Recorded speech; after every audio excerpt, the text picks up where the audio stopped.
kita mulai saja ya. Assalamualaikum warahmatullahi wabarakatuh. Waalaikumsalam warahmatullahi wabarakatuh. Waalaikumsalam warahmatullahi wabarakatuh. Selamat pagi, salam sejahtera untuk kita semua.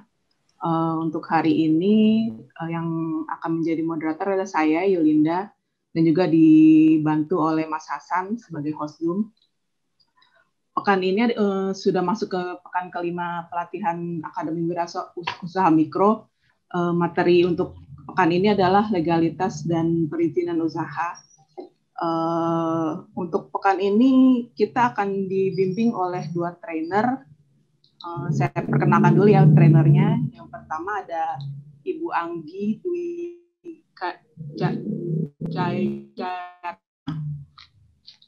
sudah ada Ibu Anggi.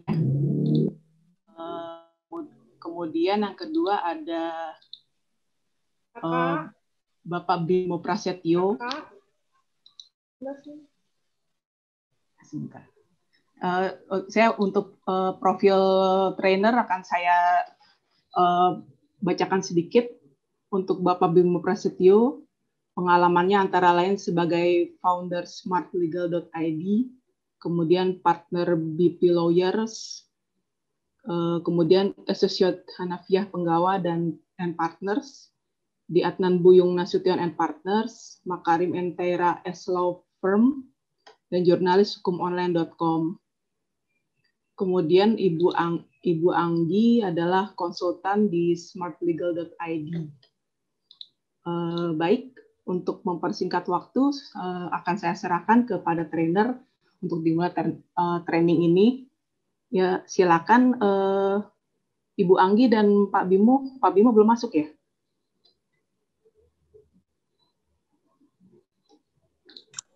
Ya. Ya. Ya, Ibu Anggi, saya persilakan. Terima kasih. Oke, terima kasih.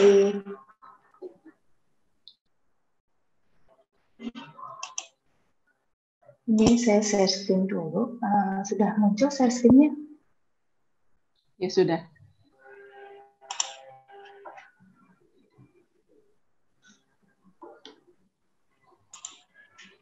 Oke, kali ini saya akan sedikit sharing kepada teman-teman UMKM mengenai jebakan hukum pengusaha di bidang kuliner gitu.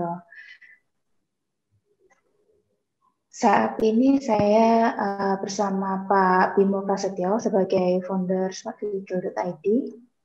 Saya sendiri sebagai konsultan di smartlegal.id. Sekilas perjalanan kita di smartlegal.id ini, kami memulai bisnis mulai di tahun 2013 sebagai awalnya adalah Smart Autonomous at Law, dan seiring berjalannya waktu kita juga berkembang memanfaatkan teknologi dan meluncurkan digital platform yang namanya smartlegalnetwork.com.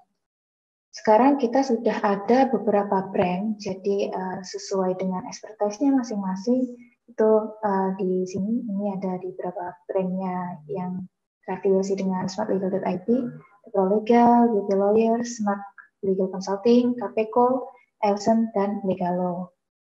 Visi kita ke depannya adalah untuk menjadikan akses hukum yang lebih mudah, jadi khususnya untuk teman-teman UMKM di sini supaya lebih mudah untuk pengurusan legalitas dan kebutuhan-kebutuhan mengenai hukum lainnya. Sedikit fakta dan data dari hasil survei BPS, itu jumlah usaha yang ada di Indonesia saat ini mencapai 26,42 juta yang tersebar di beberapa bidang usaha di 34 provinsi. Sayangnya dari 26 juta ini, 92,36%-nya belum memiliki badan usaha. Kalau dilihat dari data omset per tahun, itu mayoritas masih di bawah 300 juta omsetnya. Jadi ada sekitar 90% itu omsetnya per tahun tidak mencapai 300 juta. Sisanya di atas 300 juta sampai lebih dari 50 miliar. Lebih khusus di usaha kuliner, Di Indonesia sendiri itu jumlah usaha kuliner mencapai 4,44 juta di 34 provinsinya. Sayangnya masih 97% itu belum memiliki badan usaha.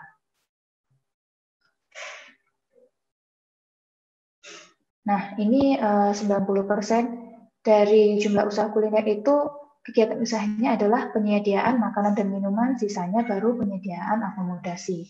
Jadi memang yang paling besar adalah perdagangan makanan. Dari data tersebut, itu terlihat 99% itu adalah usaha menengah kecil. Masih dikuasai usaha menengah kecil, sedangkan sisanya baru usaha menengah besar. Nah, ini lebih jelas lagi. Jadi data omset per tahun usaha kuliner di Indonesia itu sebesar 94%, kurang dari omsetnya kurang dari 300 juta selama setahun. Sisanya baru 300 juta sampai lebih dari 50 miliar. Oke, kita mulai masuk ke pembahasan mengenai legalitas dan perizinan berusaha. Sebenarnya kenapa pengusaha itu perlu melek hukum? Beberapa waktu belakangan ini itu banyak sekali masalah-masalah hukum yang diderita oleh pengusaha. Sebelumnya pernah dengar pengusaha gagal dapat proyek karena tidak punya legalitas usaha. Ini sering kali terjadi gitu, ketika dia sudah mulai berjalan usahanya, namun akan ketika dia mau ada proyek itu ternyata legalitasnya belum lengkap atau bahkan belum ada legalitas sama sekali. Nah, sehingga apa? Biasanya mereka akan pinjam bendera CV atau PT lain gitu. Selain itu juga ada pemilik usaha yang cukup besar bubar karena konflik legal.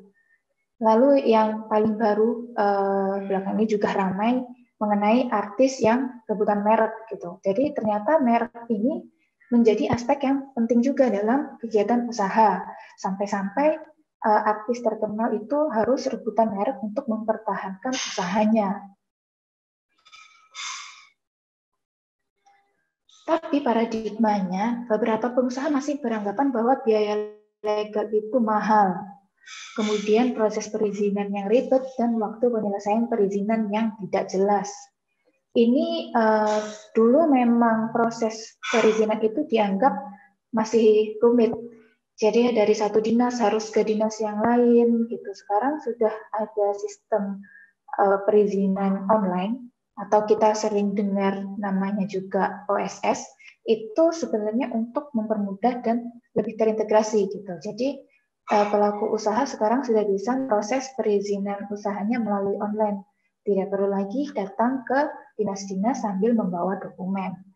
Tapi beberapa izin usaha memang perlu ke pemenuhan dokumen ke dinas-dinas terkait. Itu dilihat lagi dari kegiatan usaha yang dijalankan oleh pelaku usaha. Nah, kalau misalnya pelaku usaha itu semuanya melek hukum, apa aja yang bisa didapatkan? Yang pertama, memberikan perlindungan hukum. Kemudian bisa juga melipat gandakan profit, memahami batasan tanggung jawab. Contohnya, kalau misalnya PT atau CV sekarang sudah terregister di Kemenkumham, itu namanya sudah tidak bisa digunakan lagi oleh pihak lain. Nah, kalau secara spesifik PT misalnya, itu ada batasan mengenai tanggung jawab. Jadi dalam PT ada bagian-bagian organ yang sudah ada beberapa pemisahan kewajiban maupun kewenangannya. Contohnya mengenai ada RUPS, direksi, dan komisaris. Setiap organ ini dia punya fungsi dan kewenangannya masing-masing. Jadi pertanggungjawabannya lebih jelas. Kemudian juga bisa meningkatkan kepercayaan. Kalau dilihat ketika kita mau mengajukan pinjaman ke bank atau juga ingin menarik investor, itu mereka biasanya akan yang pertama kali dilihat itu adalah legalitasnya. Apakah legalitasnya sudah jelas, sudah lengkap, izin usahanya juga sudah sesuai, mereka baru akan percaya untuk menanamkan modalnya ke usaha-usaha kita. Selanjutnya bisa memahami resiko. Kemudian izin usaha untuk kepastian hukum. dan memberikan kemudahan dalam berusaha. Pelaku-pelaku usaha yang dia sadar akan keperluan legalitasnya, dia pasti tahu kalau misalnya izin usaha itu penting untuk kegiatan usaha. Karena apa? Izin itu adalah dispensasi. Jadi ketika kita tidak mempunyai izin, maka kegiatan yang kita lakukan itu dilarang. Sudah ada beberapa contoh juga pelaku usaha yang kegiatan usahanya tidak lengkap izinnya, atau ternyata malah tidak sesuai dengan kegiatan usaha yang dijalankan. Dan ketika kegiatan usaha berjalan, mereka menghadapi masalah. Itu akan memakan waktu yang lebih lama karena harus mengulang lagi dari awal. Kemudian juga memakan biaya yang lebih mahal. Seperti itu. Aspek hukum dalam bisnis ini penting. Karena apa? Karena aspek hukum adalah fondasi menuju perusahaan yang kuat. Aspek hukum itu seharusnya dipatuhi. Jadi kalau misalnya tidak mau berurusan dengan hukum, pertimbangkan untuk mempelajarinya, bukan menghindarinya. Pahami juga hak dan kewajiban hukum agar tidak bermasalah ke depannya. Kita masuk ke karakteristik badan usaha. Jadi untuk ini ada badan hukum dan non-badan hukum. Jadi kalau untuk badan hukum, itu badan usaha terdapat beberapa contoh seperti perseroan terbatas, koperasi, yayasan, dan perkumpulan. Sedangkan untuk badan usaha yang non-badan hukum, itu ada perusahaan perorangan atau kita juga sering dengar seperti UD, kemudian ada persekutuan perdata, CV, firma, dan perkumpulan. Jadi perkumpulan itu ada yang berbadan hukum dan juga ada yang non berbadan hukum. Perbedaannya apa? Nanti perbedaannya kalau misalnya perkumpulan yang berbadan hukum itu adalah pengesahannya ada di Kemenkumham, sedangkan perkumpulan yang tidak berbadan hukum itu ada di Kementerian Dalam Negeri. Pertimbangan untuk memilih badan usaha yang sesuai dengan kegiatan bisnisnya. Ini selalu saya sampaikan dulu sebelum menentukan badan usaha yang sesuai, itu harus dipertimbangkan dulu model bisnisnya seperti apa. Kegiatan usaha, kepemilikan skema kepemilikan modal, dan izin-izin khusus. Contohnya seperti apa? Contohnya ketika kita mau mendirikan PT atau CV, itu perlu disesuaikan lagi. Kegiatan usahanya seperti apa? Izinnya yang diperlukan, izin apa saja? Kalau misalnya izinnya itu hanya dapat diberikan kepada usaha-usaha yang berbentuk PT misalnya, atau yang berbadan hukum, maka dari awal sebaiknya sudah harus dibentuk melakukan pendirian PT, bukan CV. Atau kita juga bisa menggunakan pertimbangan tanggung jawab hukum dari pendiri, pengurus, penanggung jawab, dan pemegang saham. Bedanya kalau misalnya PT dan CV itu pasti dia punya tanggung jawab hukum yang berbeda dari pendiri, pengurus, dan pemegang sahamnya. Kalau di CV itu kita tidak mengenal pemegang saham, sedangkan di PT dia ada pemegang saham. Jadi tanggung jawabnya akan berbeda. Ketika bentuknya itu PT, maka tanggung jawabnya hanya sebatas saham yang dimasukkan ke dalam PT. Kalau misalnya CV atau non-badan hukum yang lain, itu tanggung jawabnya bisa sampai tanggung jawab pribadi. Bisa juga mempertimbangkan strategi perpajakan, kemudian bonafide dan proses pendirian. Gitu. Nah, kalau untuk badan hukum atau non-badan hukum, sebenarnya proses pendirian ini tidak jauh berbeda ya, karena proses pendiriannya sebenarnya hanya memerlukan waktu 5 sampai 10 hari kerja itu sudah bisa muncul legalitasnya, baik itu PT atau CV. Nah, ini bisa juga saya sampaikan pro kontra pendirian PT. PT itu ada pemisahan harta pribadi dengan harta PT.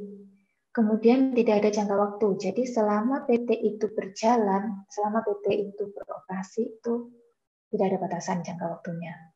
Kemudian ada kepemilikan sahamnya dalam bentuk saham itu lebih jelas kepemilikan dari PT itu sendiri. Saham ini kaitannya nanti akan pengambilan keputusan dalam PT. Jadi hanya pemegang saham lah yang bisa mengambil keputusan di dalam PT. Kemudian nama undang-undang dan juga lebih bonafit dan profesional.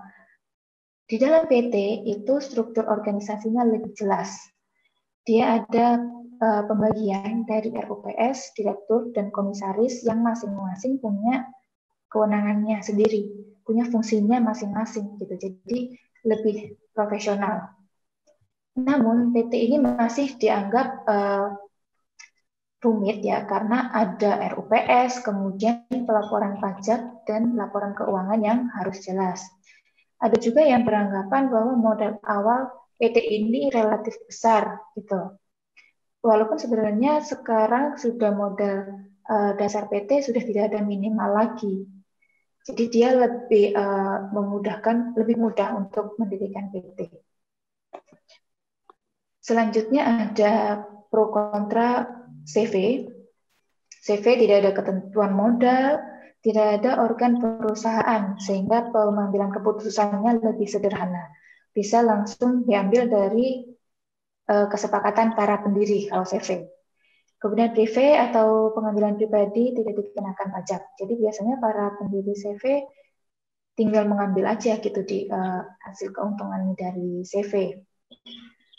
Tapi CV ini tanggung jawabnya sebagai pribadi.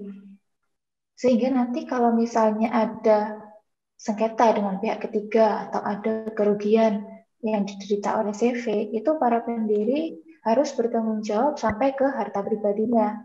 Beda dengan CV, beda dengan PT maksudnya. Kalau PT berbadan hukum itu tanggung jawabnya hanya sampai sebatas saham yang dimasukkan ke dalam PT, tidak sampai ke harta pribadi para pendiri. Kemudian juga tidak ada struktur saham, sama itu ada percampuran dari harta pribadi pendiri dengan harta CV. Kita mulai masuk mengenai hak kekayaan intelektual. Hak kekayaan intelektual ini juga menjadi penting ketika dalam kegiatan bisnis.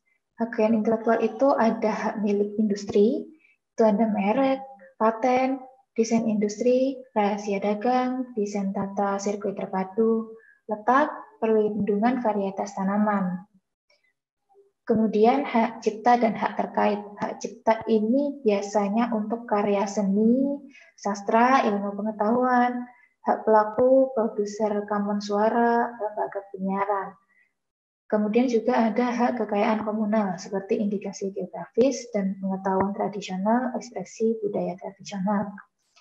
Hak kekayaan intelektual yang umum digunakan pada pelaku usaha itu biasanya ada merek, paten, dan juga hak cipta. Gitu. Ini paling sering sekali digunakan pelaku usaha itu merek, paten, dan hak cipta. 3 itu. Jadi pembahasan selanjutnya kita mulai spesifik mengenai merek. Perlu diingat kalau merek itu bukan paten. Merek dan paten itu adalah 2 hal yang berbeda. Sampai sekarang saya masih dengar beberapa pelaku usaha bilang kalau mereka ingin mematenkan merek. Padahal merek dan paten itu adalah 2 hal yang berbeda. Merek adalah tanda yang fungsinya sebagai pembeda dan digunakan dalam kegiatan perdagangan atau jasa. Yang perlu digarisbawahi di sini, merek itu fungsinya sebagai pembeda dan harus digunakan untuk perdagangan. Jadi ketika kita melakukan kegiatan perdagangan, fungsi pembedanya adalah merek gitu, dan itu harus digunakan untuk perdagangan. Kalau misalnya mereknya tidak digunakan selama 3 tahun, itu sudah jelas di undang-undang mereknya, itu Ditjen HKI bisa menghapus merek kita. Kemudian ada paten. Paten itu hak eksklusif yang diberikan oleh negara kepada inventor atau penemu atas hasil invensinya di bidang teknologi. Jadi kalau paten sendiri itu sudah spesifik ke bidang teknologi. Dan itu harus benar-benar teknologi yang baru. Dia hanya diberikan kepada penemu. Nah, merek ini menjadi penting ketika kita melakukan kegiatan usaha. Kenapa? Karena kalau tidak mendaftarkan merek, merek kita bisa didaftarkan atas nama orang lain lebih dulu. Prinsipnya merek itu adalah first to file. Siapa yang mendaftarkan lebih dulu, dialah yang akan diberikan perlindungan.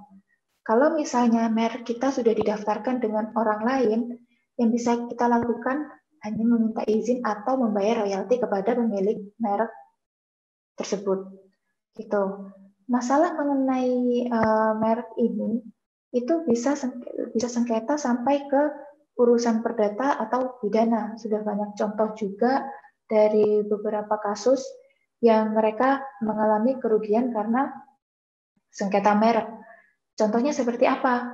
Contohnya ketika dia sudah berjalan usahanya karena dia tidak mempertimbangkan pendaftaran merek dulu, jadi dia melakukan kegiatan usaha, sudah mulai besar, sudah banyak juga customer-nya.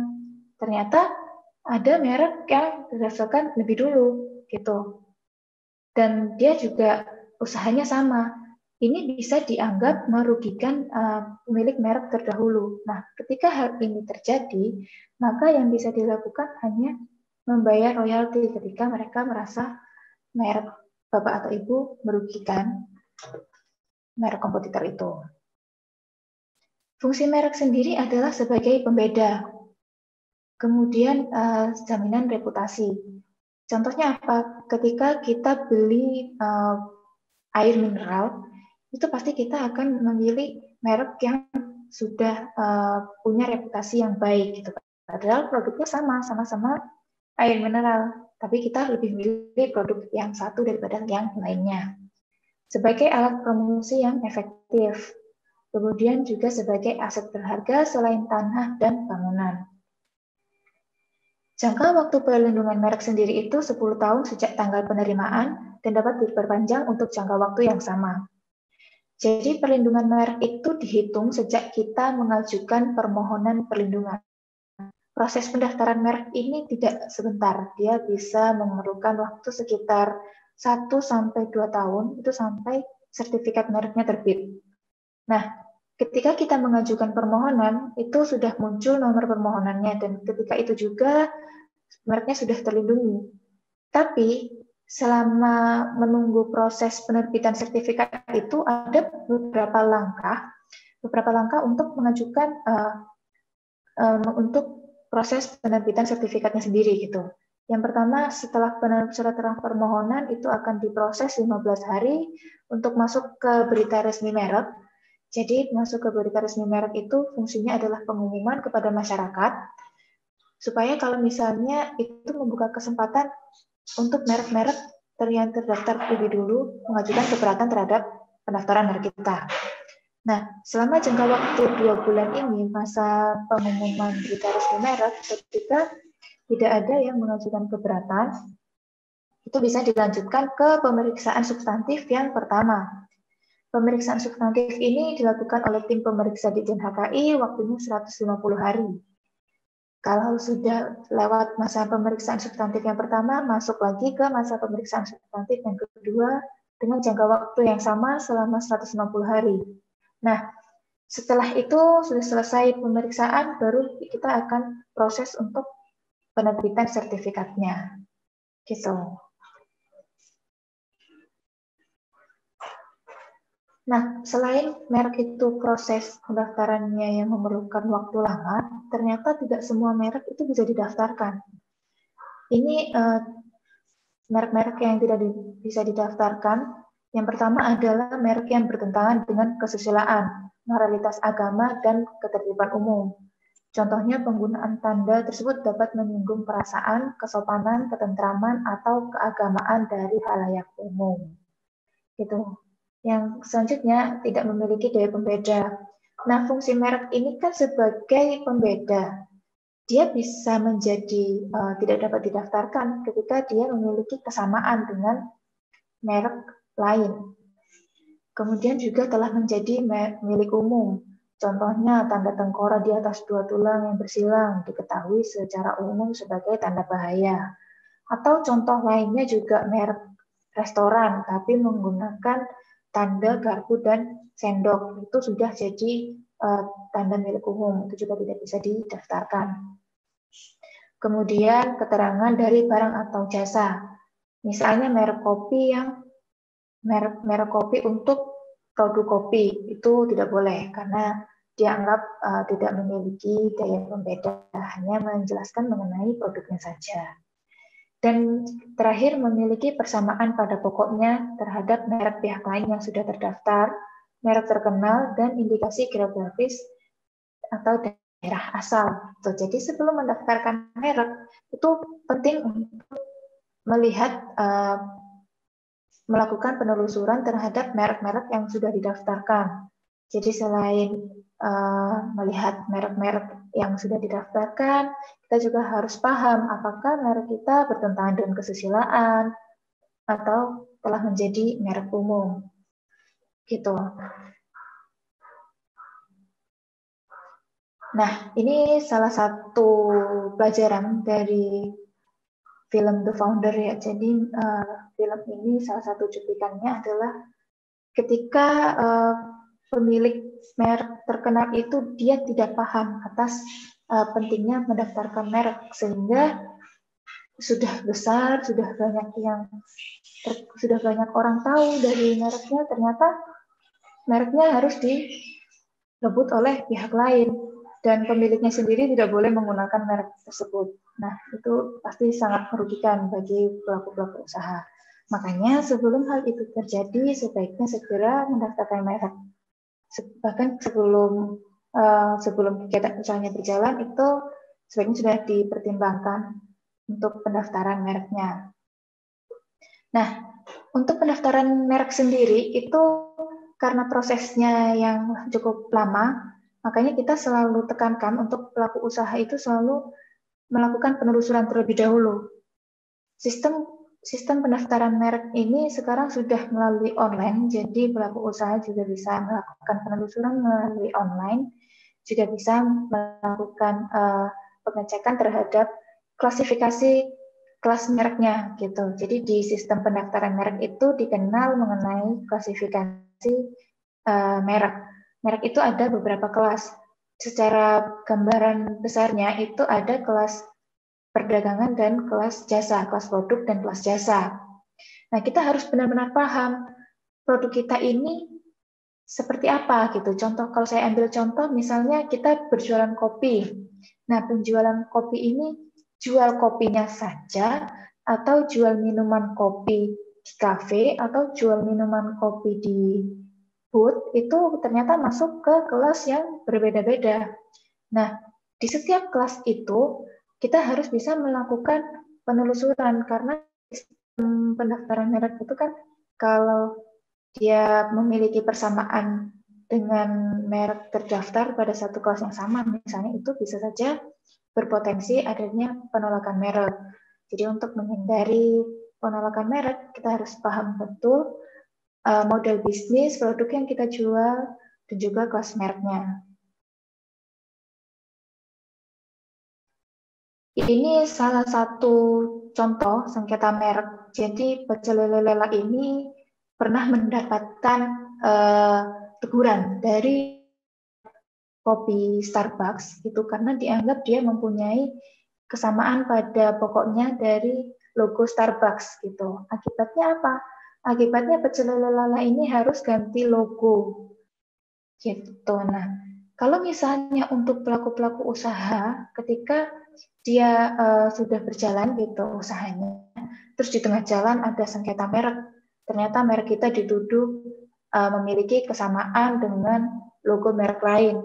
Kemudian kita harus desain ulang logo, harus rebranding lagi. Nah, itu pasti akan menyebabkan kerugian yang sangat besar. Apalagi kalau usahanya sudah berjalan cukup lama. Gitu. Nah, makanya itu pentingnya melakukan penelusuran merek sebelum pendaftaran. Nah, kemudian kita akan masuk mengenai legalitas. Jadi legalitas itu Yang pertama dokumen umum itu terdiri dari akta pendirian usaha, akta perubahan, dokumen-dokumen pajak seperti NPWP, SKT atau SPPKP, nomor induk berusaha, izin usaha, dan izin lokasi. Kapan waktu terbaik untuk mendapatkan dokumen-dokumen ini? Yaitu sebelum usaha didirikan atau sebelum kegiatan usaha atau operasional berjalan efektif. Kenapa? Karena ini dokumen-dokumen pengaman untuk menjalankan kegiatan usaha, dan dokumen-dokumen ini sekarang sistemnya sudah sudah berurutan kalau saya bilang ya. Contohnya seperti apa? Ketika kita mau mengajukan izin usaha, sebelumnya kita harus punya NIP. Nah, NIP prosesnya ada di sistem OSS. Sistem OSS sebelum kita masuk ke sistem OSS itu sudah harus jelas kewajiban pajaknya sudah dilengkapi, kemudian NPWP-nya juga statusnya valid atau juga terupdate misalnya. Kemudian untuk NPWP, untuk mengajukan NPWP kita juga harus punya dokumen-dokumen legalitas seperti akta pendirian perusahaan. Kemudian juga ada izin operasional atau izin-izin khusus seperti izin komersil, izin khusus sesuai kegiatan usaha, izin penyebaran atau distribusi produk, izin produksi, sertifikasi, dan lainnya. Waktu terbaik untuk mendapatkan izin-izin ini adalah sebelum menjalankan kegiatan usaha atau diajukan setelah memahami bahwa ada kebutuhan izin khusus. Inilah pentingnya kita harus benar-benar paham kegiatan usahanya seperti apa, output produknya seperti apa, cara distribusi produknya seperti apa. Dari situ setelah kita memahami kegiatan usaha kita sendiri, baru kita bisa menentukan dokumen-dokumen apa yang akan dibutuhkan ke depannya untuk dapat menjalankan kegiatan usaha dengan aman. Ini secara umum, gambaran untuk pendirian badan usaha itu yang pertama, kita harus penentuan jenis badan usaha dulu, mau itu PT, CV, atau perkumpulan, atau badan-badan usaha yang lain. Nah, setelah kita sudah tahu badan usahanya seperti apa, kita bisa mengajukan permohonan akta pendirian ke notaris. Kemudian setelah itu bisa dimintakan pengesahan dari Kemenkumham. Nah, setelah muncul pengesahan dari Kemenkumham, itu bisa proses penerbitan NPWP perusahaan ke KPP setempat. Masalah yang sering muncul ketika awal pendirian badan usaha, itu kalau dari step yang awal itu ada penentuan jenis badan usahanya belum jelas. Gitu. Kenapa bisa belum jelas? Kita di beberapa pelaku usaha masih bingung. Dia mau pilih badan usaha yang berbadan hukum atau non-badan hukum. Dia mau kegiatan usahanya seperti ini. Ternyata kegiatan usahanya tidak bisa dengan CV. Gitu. Itu harus sangat jelas di awal dulu. Kemudian NPWP juga menjadi penting ketika kita mau mendirikan badan usaha. Nah, beberapa masalah mengenai NPWP itu biasanya yang pertama NPWP-nya belum terupdate. Nah, itu biasanya kalau NPWP-nya belum terupdate itu belum ada NIK atau kita sudah melakukan beberapa kali perubahan. Contohnya perubahan alamat, nomor telepon, atau email yang belum diupdate di sistem KPP. Ketika masalah-masalah itu muncul, kita tidak akan bisa melanjutkan proses pengesahan di Kemenkumham dan bahkan juga tidak bisa melanjutkan untuk proses penerbitan NIB. Selanjutnya proses penerbitan NIB ini melalui OSS, dan kalau misalnya NIB-nya sudah terbit, kita juga bisa permohonan izin usaha juga melalui OSS. Nah, kalau diperlukan pemenuhan komitmen melalui PTSP. Di sistem OSS itu sekarang sudah lebih jelas ya, sudah ada beberapa perkembangan juga, pembaharuan juga di sistem OSS-nya sendiri. Untuk pengajuan izin usaha itu sekarang sudah jelas kegiatan usahanya seperti apa, nomor KBLI-nya nomor berapa, izin usaha yang diperlukan itu seperti apa, dan pemenuhannya kemana. Jadi ketika kita mengajukan izin usaha, tapi ternyata kok izin usahanya belum berlaku efektif, itu sudah muncul notifikasinya dari OSS. Gitu. Kita bisa ngecek di situ alasan-alasan apa yang menyebabkan izin usaha kita belum berlaku efektif. Bisa jadi ternyata kegiatan usaha kita berada di zonasi yang tidak sesuai peruntukannya. Atau izin usaha kita penerbitan izinnya melalui PTSP setempat. Atau itu malah menjadi kewenangan pusat. Nah, ini harus jelas. Ketika kalau saya ambil contoh, misalnya kegiatan usahanya itu produksi makanan. Nah, produksi makanan ini walaupun kalau misalnya UMKM itu yang sering salah kaprah, kita merasa bahwa kegiatan usaha itu masih UMKM, masih produksi rumahan gitu kan.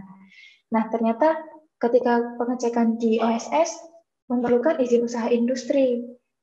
Nah, izin usaha industri ini perlu langkah-langkah yang langkah lebih, perlu pemenuhan komitmen lebih ke PTSP setempat untuk bisa menerbitkan izinnya gitu. Jadi mulai dari pengajuan ke OSS, kemudian juga pengajuan ke sistem perizinan milik Kementerian Perindustrian. Setelah itu nanti kita mengajukan pemeriksaan lapangan dari PTSP setempat, baru bisa diterbitkan izin usaha industrinya. Gitu. Beda dengan izin usaha perdagangan atau SIUP. Izin usaha perdagangan ini menjadi kewenangan pusat untuk penerbitan izinnya. Jadi kalau misalnya kegiatan usahanya hanya perdagangan saja, tidak terafiliasi dengan kegiatan produksi, sehingga izinnya hanya izin usaha perdagangan. Nah, itu kita mengajukan di OSS saja sudah cukup dengan catatan sesuai dengan peraturan Menteri Perdagangan dan juga peraturan daerah setempat. Tuh, jadi tidak perlu lagi ada survei dari dinas.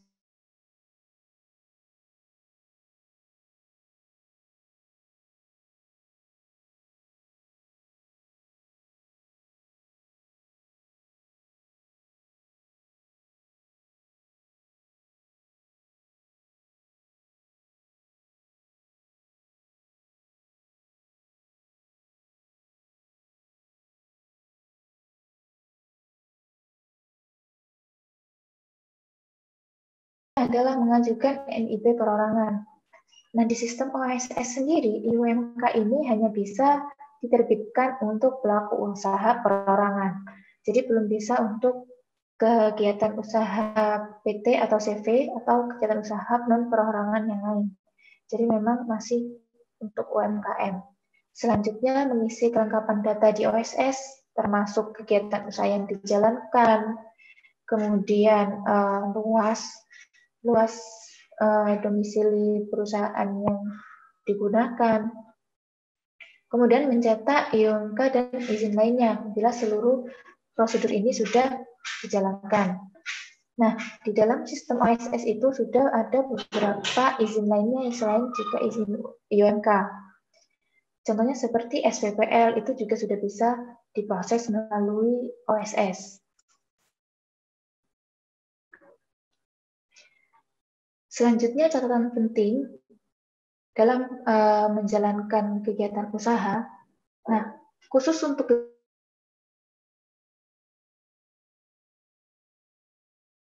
daftar, tapi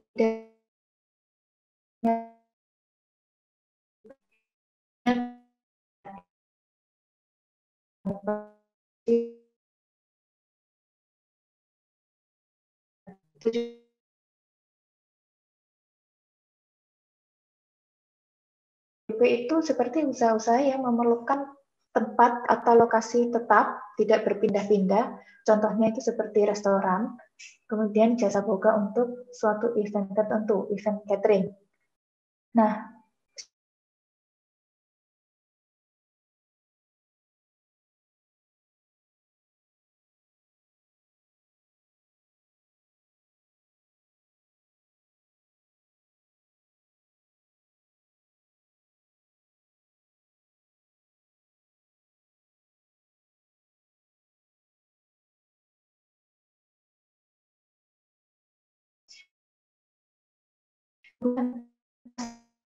kegiatan usahanya. Mereka kebanyakan menganggap, contohnya dia menganggap kalau usahanya hanya dagangan gitu. Ternyata dalam kegiatan usaha juga bikin kue, kemudian dia jual juga. Nah, izinnya bukan hanya sirup, tapi juga perlu usaha industri. Nah, ketika dia perlu izin usaha industri, maka dia juga harus sesuaikan dengan aturan untuk penerbitan izin usaha industrinya. Contohnya kalau kita harus penempatannya itu harus di zonasi industri. Kemudian juga dokumen izin lingkungannya juga harus lengkap gitu. Kemudian kalau TDUP itu beda ya, kalau misalnya kegiatan usahanya hanya penyediaan makanan keliling tidak tetap dengan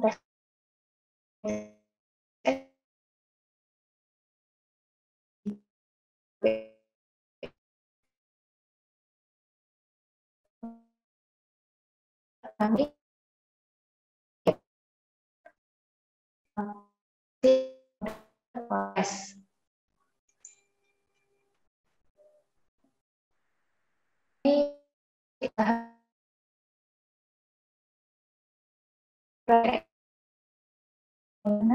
Anda usaha yang terbentur gitu. Sayangnya ternyata izin TDU dan industri bisa menggunakan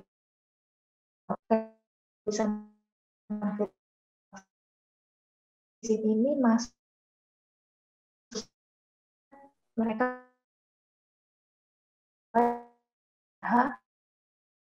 atau harus beruntung. Yang terakhir, ketika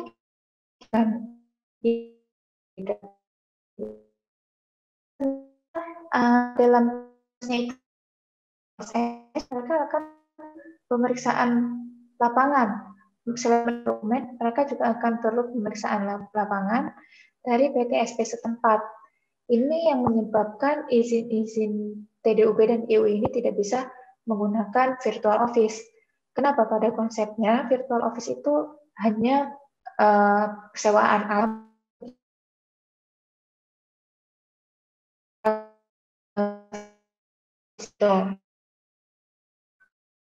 ini, sehingga kalau misalnya ada pemeriksaan secara langsung dari PTSP, mereka tidak mungkin virtual office, karena di office, di alamat virtual office kegiatan usahanya itu.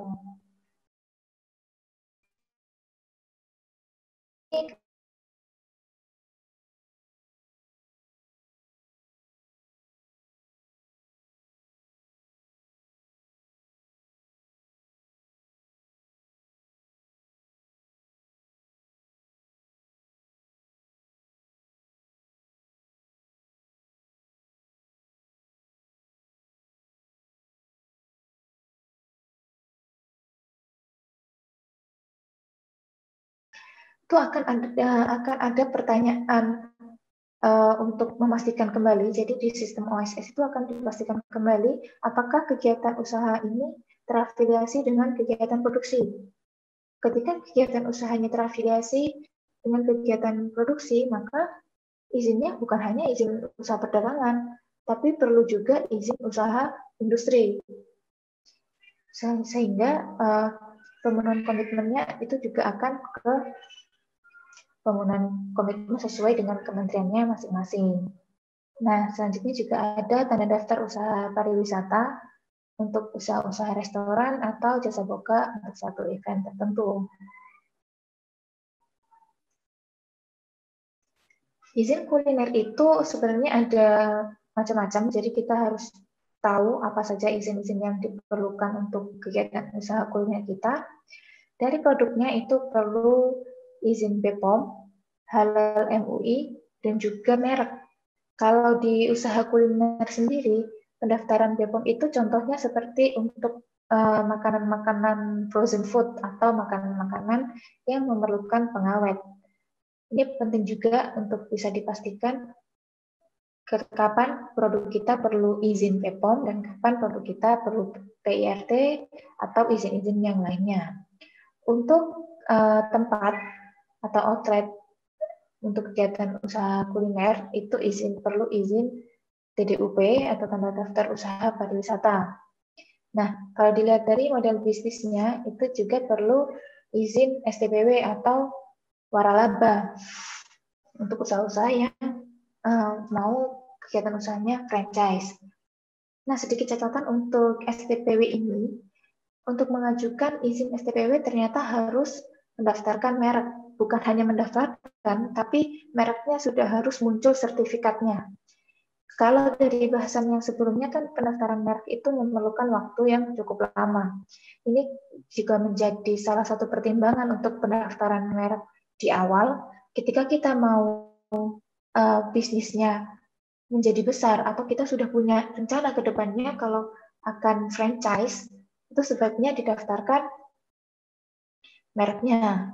Selain itu, untuk STPW sendiri, untuk kegiatan usaha franchise juga, itu bentuknya harus berupa PT dan sudah mempunyai pengalaman selama 5 tahun. Ini juga bisa menjadi suatu pertimbangan kalau misalnya pelaku usaha memilih dalam pemilihan bentuk badan usahanya. Nah, ini contohnya kalau misalnya izinnya tidak lengkap. Salah satu restoran burger di Bogor, dia baru-baru ini harus ditutup karena ternyata tidak ada TDUP. Jadi restoran sebesar itu ternyata mereka juga belum melek hukum. Nah, akibatnya apa? Akibatnya kegiatan usahanya harus berhenti sementara sampai dia telah memenuhi perizinannya gitu. Coba kalau misalnya dia sudah memenuhi perizinannya dari awal sebelum buka outlet, sebelum buka restoran, itu sudah disiapkan seluruh legalitas, seluruh izin TDUP-nya, akan mungkin menyebabkan masalah seperti ini.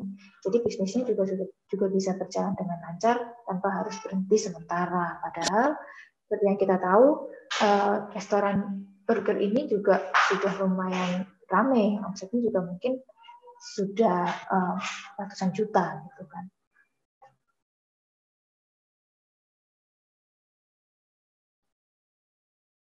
Selain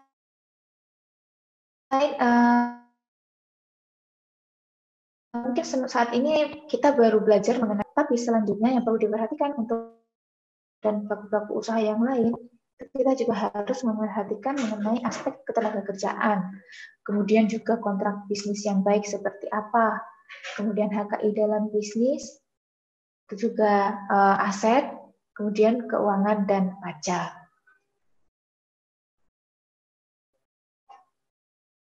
Oke, follow sosial media kita untuk informasi-informasi lebih lanjut mengenai legalitas usaha.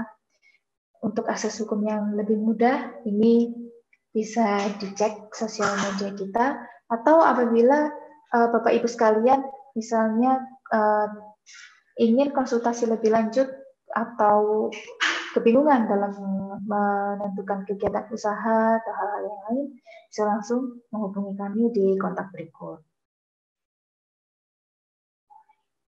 Oke, mungkin sekian dari presentasi saya.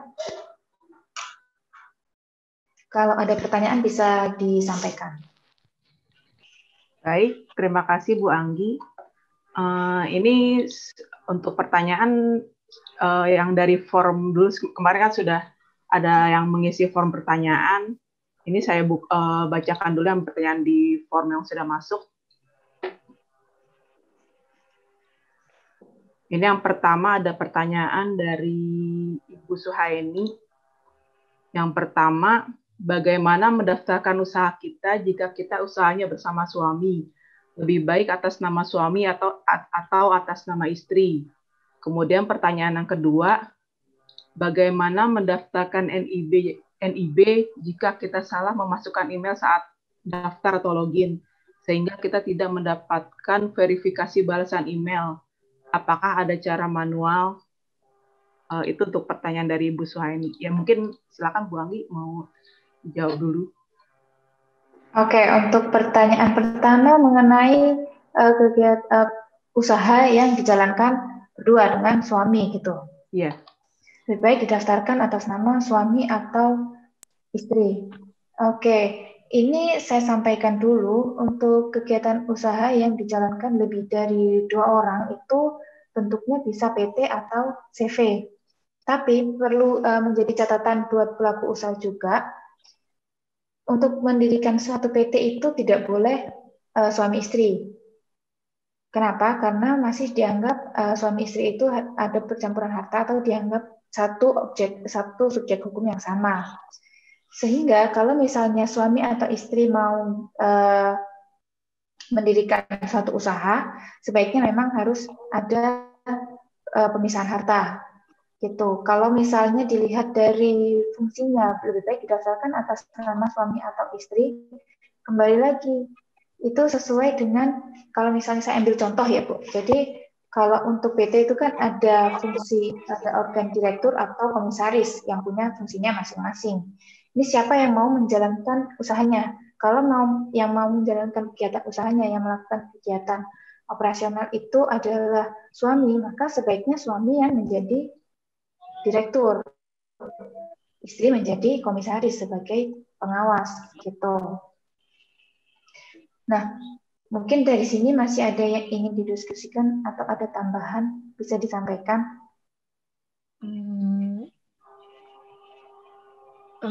Ini aja sih apa namanya. Jadi kalau lebih baik suami ya Mbak ya. Bukan lebih baik suami Bu, jadi disesuaikan lagi dengan kebutuhannya, betul. Dari suami atau istri ini yang mau yang mau bertindak sebagai pengurus siapa gitu. Kalau untuk CV itu bisa juga ditentukan lagi siapa yang mau jadi sekutu aktif atau siapa yang mau menjadi atau penanggung jawab perusahaan. Kalau misalnya suami yang mau menjadi sekutu aktif, ya berarti suami sebagai direktur gitu, yang menjalankan kegiatan usahanya. Oke. Ya. Untuk pertanyaan yang kedua Bu Suhani ada pertanyaan 2 ya. Yang email. Mendaftarkan NIB jika kita salah memasukkan email saat daftar atau login sehingga tidak mendapatkan verifikasi balasan email. Apakah ada cara manual? Oke, terkait untuk pendaftaran NIB, ya betul. Ini sering menjadi masalah juga ketika kita saat registrasi ternyata salah email sehingga lebih dari 24 jam tidak dapat akses dari OSS. Nah, solusinya itu kita bisa mengajukan pencabutan data. Jadi harus melakukan pencabutan data dulu dari OSS dengan perubahan email, dengan agendanya perubahan email. Belum bisa secara manual ya Bu. Jadi sementara memang harus melalui online gitu. Jadi penting untuk pelaku usaha memastikan bahwa data-data yang dimasukkan ke OSS itu sudah sesuai, bahkan alamat email dan juga NIK-nya. Pencabutan datanya itu nanti kita melalui email lagi ya Mbak ya? Iya Bu, jadi memang sementara ini OSS belum terima layanan tatap muka, jadi hanya bisa melalui online, jadi melalui email. Oke. Tapi itu balasannya cepat apa enggak ya Mbak? Kalau OSS sendiri itu dari BKPM tidak memberikan jangka waktu yang pas, jadi memang dia sistemnya sesuai antrian gitu. Siapa yang mengajukan lebih dulu dia akan yang diproses. Kalau biasanya itu bisa 3-7 hari. Gitu. Ya, ada lagi cukup Bu lama juga ya. Cukup lama juga ya berarti ya. Iya betul, memang cukup lama. Karena seluruh Indonesia ya? Betul, seluruh Indonesia. Iya, kemarin saya ke Solusi itu aja, saya salah masukin email lama, saya salah masukin, jadi buat verifikasi selanjutnya belum bisa kan, kalau misalnya salah, jadi nggak dikirimin lagi ya. Ya, betul. Nah, ini juga sebagai catatan buat pelaku usaha yang lain, kenapa harus pencabutan data atau perubahan email karena Ibu sudah memasukkan NIK.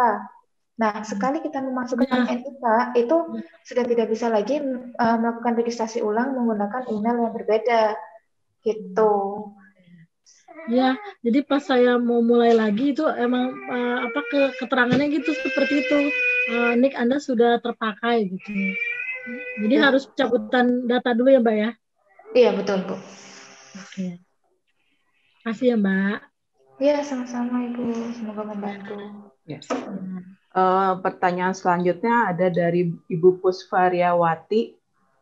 Sebagai pelaku UKM, usaha saya sudah memiliki NIB dan IUMK serta sudah terdaftar di Dinas UKM. Apakah yang harus saya lakukan untuk tahap selanjutnya agar usaha saya aman? Ada 2 pertanyaan, tapi itu dulu yang ya silakan Bu Anggi. Apa yang harus dilakukan agar usahanya menjadi aman? Yang pertama itu sudah punya NIB dan IUMK. Nah, dilihat dulu produknya apa. Apakah produknya itu ternyata perlu izin edar? Itu yang harus dilakukan selanjutnya, Ibu. Kalau misalnya produknya ternyata perlu izin edar, maka harus melakukan pengurusan izin edarnya. Ibu Pusvaryawati ada?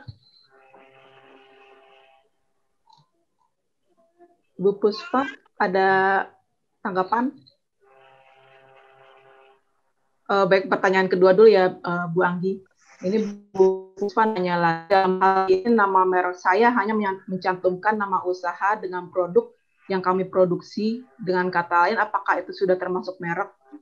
Terima kasih. Oke, ini mereknya sudah terdaftar atau belum, Bu? Ibu Puspa, ada? Tahu apakah merek saya itu terdaftar apa tidak, tetapi saya kemarin pada saat ke Dinas UKM, itu kan yang saya masukkan nama usaha, Cipta Sehati. Nah, pas dicek katanya tidak ada. Nah, tidak ada. Jadi saya karena di sini saya usahanya somai keliling, Mbak. Jadi rencana di gerobak itu akan saya bikin nama atau brand CS Somai gitu. Nama usahanya kita singkat C Cipta Sehati C Cipta S Sehati CS Somai gitu. Jadi menurut Mbak bagaimana, apakah saya harus merubah nama jadi nama usaha lain, brandnya lain, atau bagaimana? Itu yang masih saya bingungkan. Oke. Jadi gini Bu, kalau misalnya mereknya sudah terdaftar, itu Ibu pasti punya bukti pendaftaran, atau kalau sertifikatnya belum muncul, itu akan bukti permohonan namanya. Nah, ketika mereknya itu sudah muncul di bukti permohonannya dan nomor permohonannya juga sudah terbit, itu Ibu bisa ngecek di website Dijen HKI, gitu. Nah, kalau mengenai pendaftaran mereknya sendiri, itu dilihat sesuai dengan yang sudah saya sampaikan sebelumnya. Kalau misalnya nama yang Ibu ajukan itu tidak bertentangan dengan moralitas, atau juga belum digunakan oleh pihak lain, kemudian juga bukan merupakan merek nama umum, itu sebenarnya seharusnya sudah aman untuk didaftarkan mereknya, Bu. Jadi mendaftarkannya ke Dinas UKM atau bagaimana ya Mbak ya? Karena saya belum merasa mendaftar merek saya gitu. Kalau untuk pendaftaran mereknya itu semua sudah melalui Dijen HKI, Bu. Gitu. Jadi mungkin yang kemarin itu memang dibantu dari Dinas UMKM untuk mengajukan ke Dijen HKI. Tapi memang outputnya nanti berupa bukti permohonan gitu, Bu. Jadi misalnya kita sudah dapat sertifikat dari Dinas UKM, apakah saya melakukan tahap selanjutnya yaitu mendaftar merek kita gitu Mbak? Nah, itu yang saya tanya tadi. Kalau sudah dapat sertifikat dari Dijen HKI secara resmi, tidak perlu daftarkan merek lagi, Bu, kecuali kegiatan usaha Ibu ternyata perlu pendaftaran di kelas yang berbeda. Mohon maaf, saya nambahkan sedikit. Yang mungkin yang tadi Ibu maksud itu kan mendaftarkannya lewat Dinas UMKM, Bu ya? Iya. Nah, itu dikonfirmasi dulu apakah pada saat pendaftaran mereknya Ibu ada bukti daftarnya enggak? Barusan saya coba cek di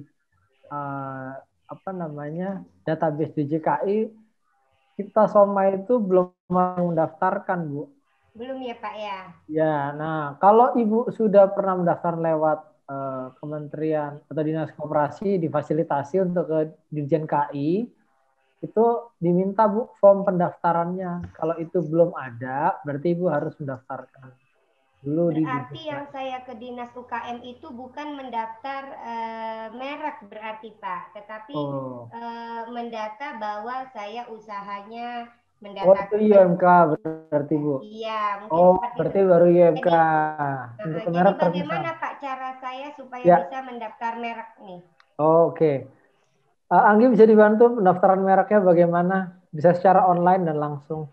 Iya, bisa Bu. Jadi nanti pendaftaran merek sekarang tuh sudah melalui online semua Bu. Jadi nanti bisa mengajukan ke Ditjen HKI gitu. Nanti dari Ditjen HKI juga akan ada buktinya, nanti terbit langsung dari Ditjen HKI Bu. Websitenya dgip.go.id Bu. Saya tuliskan di chat ya. Iya, siap Pak. Jadi nanti kita daftarnya online aja ya Pak ya? Ya, kalau Ibu sudah ada surat keterangan UMK itu lebih mudah lagi Bu. dgip.go.id. Ya itu Bu, tapi perlu diperhatikan nanti kaidah-kaidah yang disampaikan oleh rekan saya Anggi tadi. Mereknya itu harus dilakukan penelusuran dulu Ibu, cek di database. Ada nggak yang sudah? Barusan tadi Cipta Somai ya Bu namanya? Iya, Somai. Cipta Somai itu udah banyak Cipta namanya. Sehati Somai Pak. Jadi nama usahanya Cipta Sehati, cuma produknya somai. Nah, somai ini keliling, Pak. Gerobak keliling. Ya. Ya, jadi mau daftarnya Cipta Sehati gitu Bu ya? Iya. Oh, untuk di kelasnya somai keliling. Oke, ya Ibu nanti bisa melakukan penelusuran merek dulu. Sudah ada belum nama itu yang menggunakan?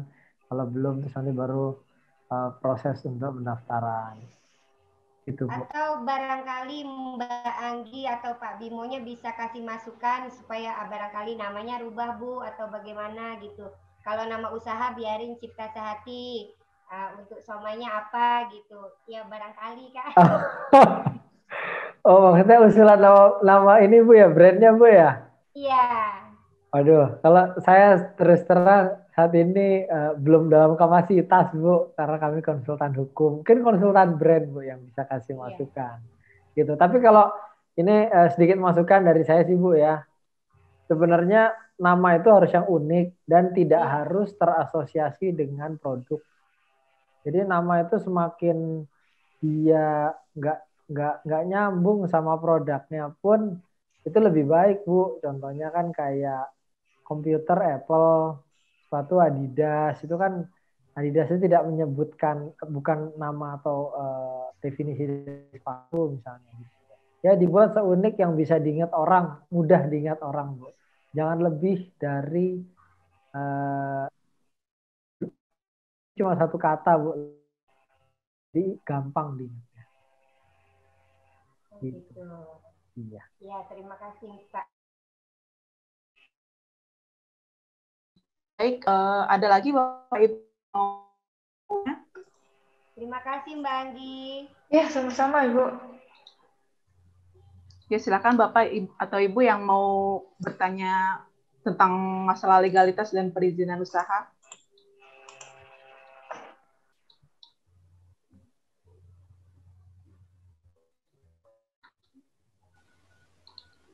Saya mau tanya boleh nggak? Mbak? Ya, ada tuh tadi yang mau nanya tuh. Silakan. Saya ada. Enggak. Ya, saya mau nanya aja. Itu yang OSS itu bisa nggak ya ada kayak linknya gitu? Untuk daftarin yang pertama yang NIB sama UMK itu loh Pak. Bisa, ya.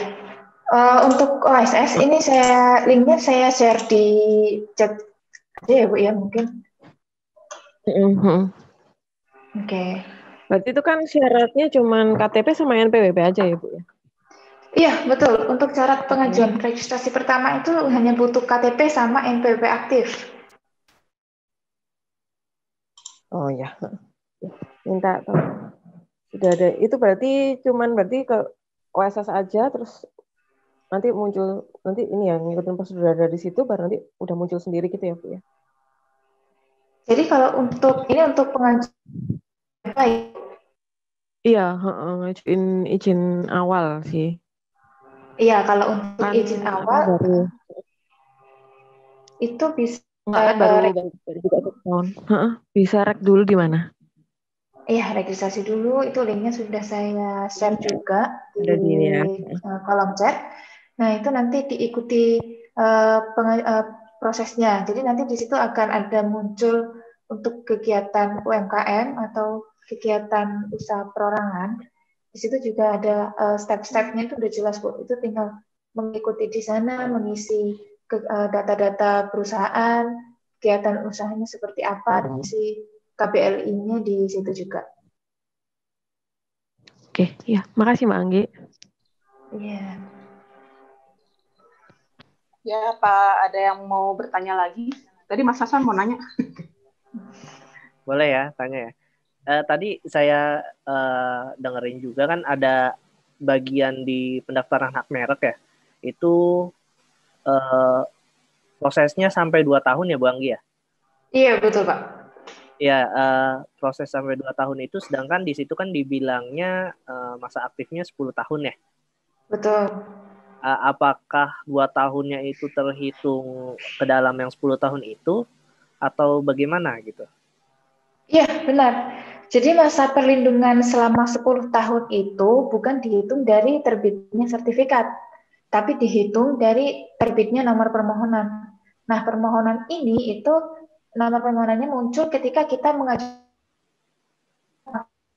gitu Pak Hasan. Jadi masa perlindungannya tinggal 8 tahun setelah terbitnya sertifikat, atau bisa saja kalau misalnya sertifikat baru terbit 4 tahun, ya berarti tinggal 6 tahun setelah masa terbitnya sertifikat, gitu Pak.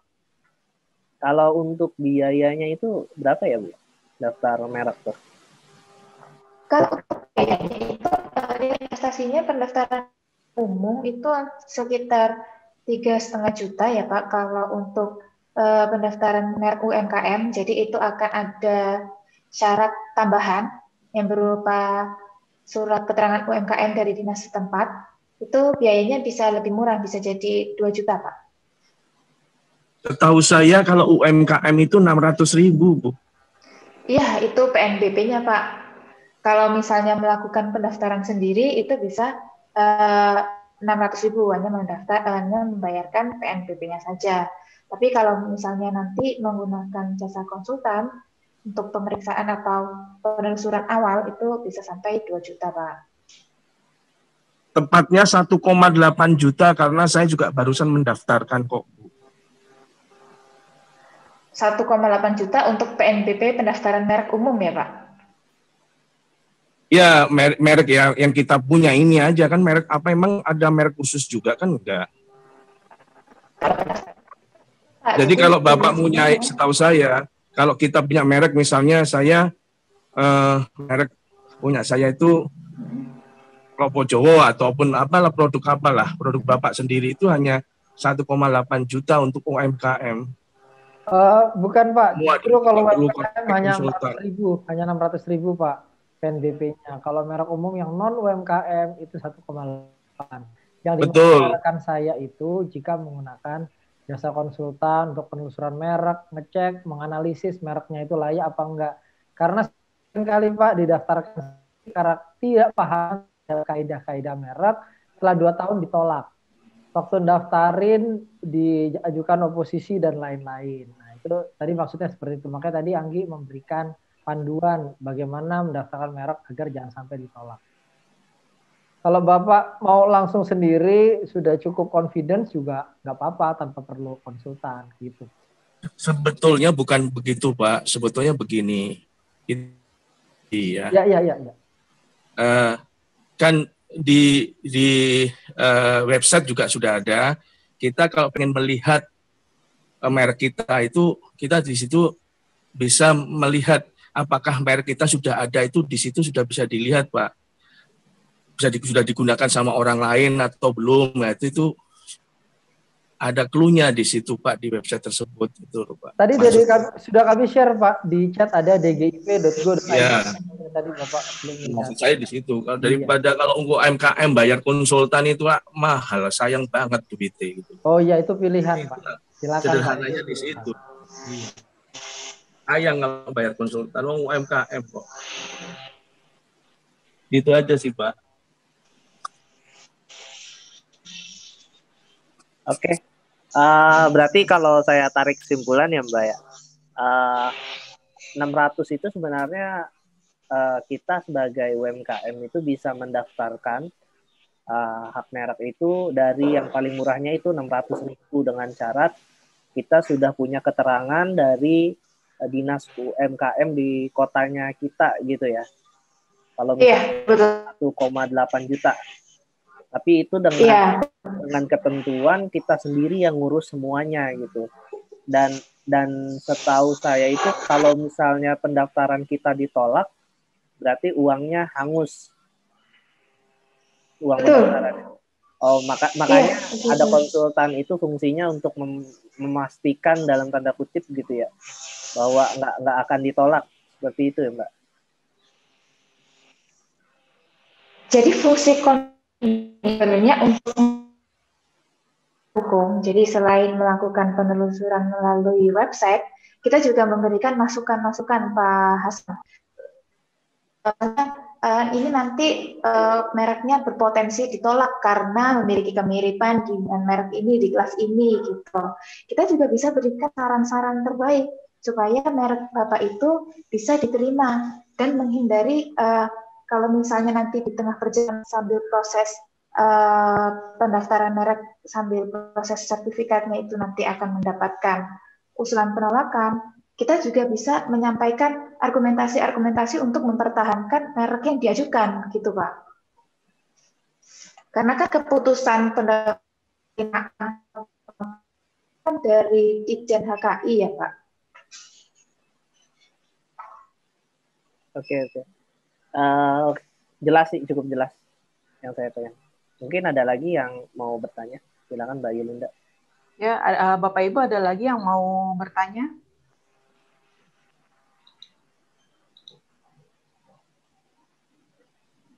Ada lagi. Ini mau ini aja kan sekarang isu Omnibus Law ya. Kalau menurut Mbak Anggi dan Pak Bimo, bagaimana Omnibus Law dampaknya terhadap UMKM? Mungkin bisa sharing pendapatnya. Ya, sebenarnya agak prematur Bu kalau kami berpendapat sekarang karena ketentuannya draft ini walaupun sudah disahkan DPR namun belum diundangkan karena pemerintah belum memberikan sikap. Deadline-nya sih sebenarnya terhitung 30 hari sejak 12 Oktober. Bisa lebih cepat kalau dalam rentang waktu itu Presiden memberikan sikap atau keputusannya. Namun ada beberapa catatan kami yang ini sebenarnya kami juga agak khawatir kalau memberikan informasi karena terus terang dari yang terakhir dirilis dari draft Undang-Undang Cipta Kerja yang 812 halaman final itu ternyata masih ada lagi perubahan jadi 1000 sekian lagi. Yang bahkan kemarin disampaikan oleh kemarin di berita tuh ada PP Muhammadiyah katanya menerima dari DPR tuh udah 1000 sekian gitu ya.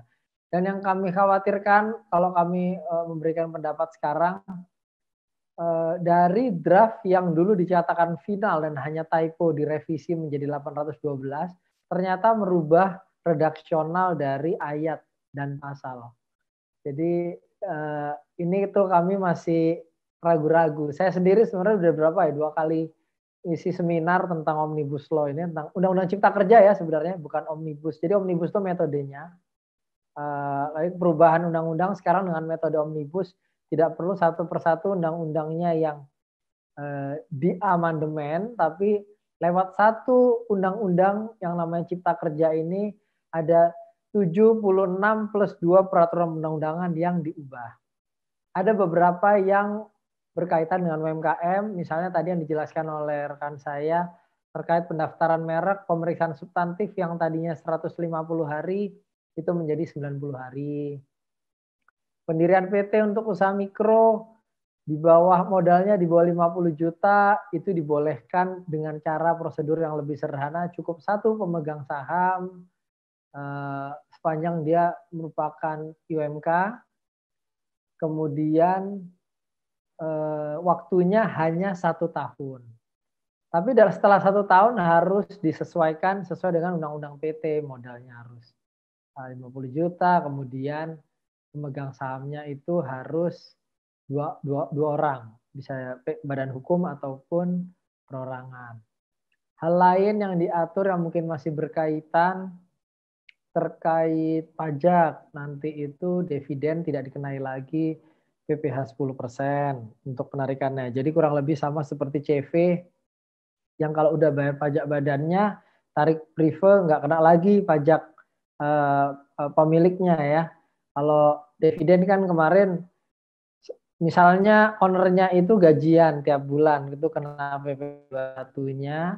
Nanti kalau mau tarik dividen kena lagi pajak 10%. Nah, ini kalau menurut catatan kemarin itu nanti dikenakan pajak 10%. Lalu yang terkait UMK lagi apa ya?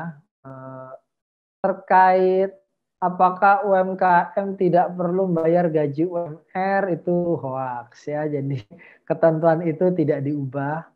Jadi strateginya masing-masing UMKM itu harus bisa mencari strategi supaya gak melanggar ketentuan UMR. Yang menarik sih gak ada lagi tuh penangguhan penundaan pembayaran UMR. Tadinya ada. Jadi perusahaan itu kalau nggak sanggup bayar sesuai UMR itu bisa mengajukan 1 tahun penundaan. Nah, ketentuan ini dicabut kalau draft terakhir kami pelajari.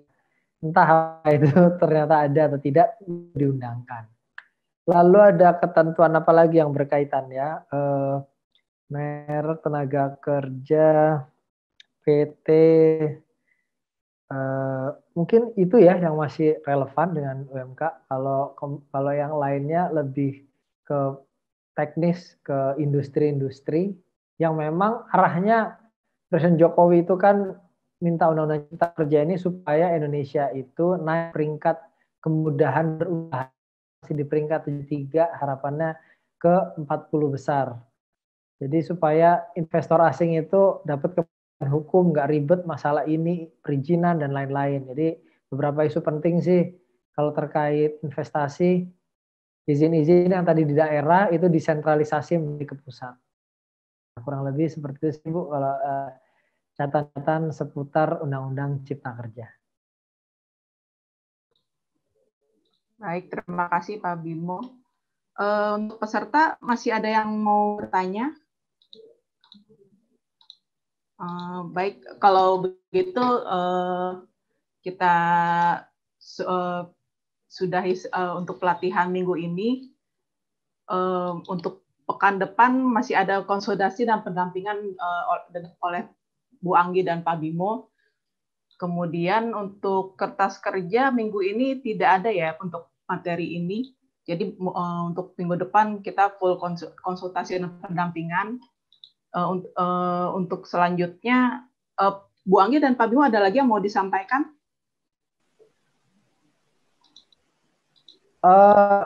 Tadi mungkin ada yang lupa saya sampaikan terkait merek. Ini saya kalau cerita sedikit, ada kisah teman kemarin saya harus dampingi sampai audiensi ke direktur merek di Ditjen Kekayaan Intelektual.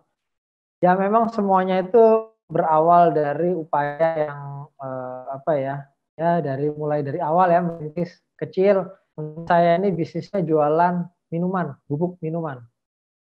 UKM dari rumah produksinya, sekarang sampai jadi pabrik, punya coffee shop, restoran, dan lain-lain. Dia mengembangkannya dengan metode reseller, dengan booth, gerobak, dan lain-lain. Mitranya sekarang ada 300 lebih. Nah, tapi di tahun kedua dia membesarkan bisnisnya ini ada kompetitornya yang meniru menggunakan nama yang hampir sama ya, tapi kalau dari penyebutan itu ngeplok banget lah. Sehingga akibatnya apa? Mereknya itu didaftarkan oleh kompetitornya yang merupakan followernya di berbagai kelas. Jadi mereknya daftar di berbagai kelas dan sekarang si followernya itu, kompetitornya itu punya mitra malah sampai 3.000. Jadi jauh lebih besar daripada teman saya ini. Dan dia mendaftarkan mereknya itu di kelas-kelas yang tidak terfikirkan sebelumnya. Jadi waktu dia mendaftarkan itu hanya waktu masih gerobakan atau booth. Ternyata kelasnya berbeda kalau dia jualnya dalam kemasan produk, apalagi coffee shop. Nah, jadi tadi kalau misalnya tidak memahami mengenai itu, akhirnya kompetitornya atau ada pihak-pihak lain yang mendaftarkan lebih dulu. Sekarang ini banyak mafia merek yang senangnya itu ngelihat perkembangan di sosmed, ya di berita-berita ada UKM mana yang lagi berkembang, ada potensi bagus, kemudian didaftarkan mereknya. Nah, jadi saya berharap Bapak Ibu itu mulai aware juga agar memahami model bisnis apa yang akan saya kembangkan sehingga saya bisa proteksi merek saya jangan sampai orang lain mendaftarkan. Nah, kurang lebih seperti itu. Memang idealnya nggak semuanya di awal semua ya. Namun karena ini investasi saya melihatnya ya, jangka waktunya panjang. Jadi misalnya kalau Bu Puspa ya mungkin tadi ya, somai sekarang gerobakan, kalau nanti mau bikin yang versi kemasan dengan izin edar atau kemudian bikin toko atau rumah makannya, nanti perlindungan mereknya itu berbeda. Jadi proteksi kalau memang ada visinya ke sana lebih baik segera didaftarkan. Lagi Ibu sudah punya izin UMK, jadi kan bisa dapat kemudahan gitu Bu ya, dan biayanya juga lebih kecil. Ya mungkin itu tambahan dari saya. Semoga bermanfaat. Terima kasih. Ya terima kasih Pak Bimo. Bu Anggi ada yang mau disampaikan? Oh Bu Puspa mau nanya, silakan Bu. Nanti di belakang boleh konsul nggak sama Pak Bimo dan Bu Anggi maksudnya? Oh iya nanti bisa. Sama Anggi boleh Bu, sama saya boleh. Terima kasih Pak. Ya, baik kalau tidak ada yang bertanya lagi, kita sudahi untuk pelatihan minggu ini. Sebelumnya kita foto bersama dulu ya, Pak Hasan silakan dipandu. Masih Pak Hasan? Oh ya, maaf, sebentar ya. Tolong dinyalakan ya, seperti biasa. Saya nyalakan dulu.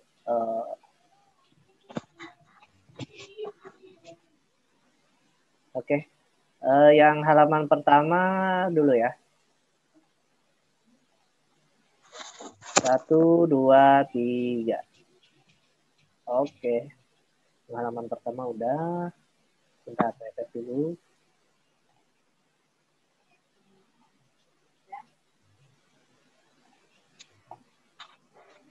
Oke, halaman kedua. Oh enggak, ini langsung satu halaman lagi. Satu halaman aja ternyata. Sekali lagi deh. Sekali lagi ya, gaya dok. Oke. Bentar. Tahan. 1, 2, 3. Oke. Sip. Sudah, Mbak? Oke. Ya, terima kasih untuk Bu Anggi dan Pak Bimo dan semua peserta yang sudah hadir hari ini. Untuk pengumuman selanjutnya nanti akan di-share di grup WhatsApp grup kita. Akhir kata saya mohon maaf bila ada kesalahan. Dan minggu depan insya Allah kita ketemu lagi untuk pendampingan legalitas dan perizinan usaha. Ya, terima kasih Bapak Ibu. Saya tutup pelatihan kali ini. Assalamualaikum warahmatullahi wabarakatuh. Waalaikumsalam. Terima kasih Pak Anggi, Pak Bimo. Terima kasih Mbak Anggi. Terima kasih teman-teman. Terima kasih Mbak Anggi, Pak Bimo. Terima kasih Pak Bimo. Semuanya.